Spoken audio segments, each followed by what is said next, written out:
There are birds on the wire, with their monotone songs and their feathered attire. I saw them from the ledge of my window while in bed. I stood up from my place, and I fed them all some bread.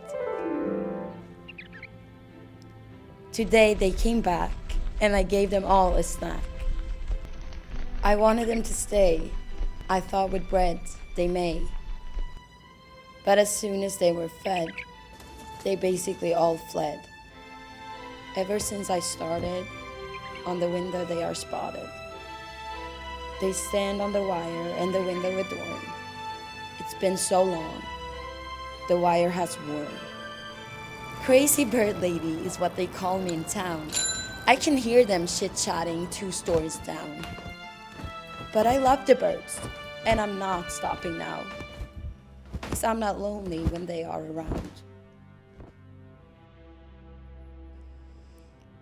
I am too old and tired to go to the wire.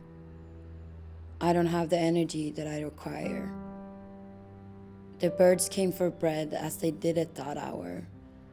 And as I laid in bed, the feeling was sour. They waited and waited until it started to rain. There were birds on the wire. But now, they're all dead.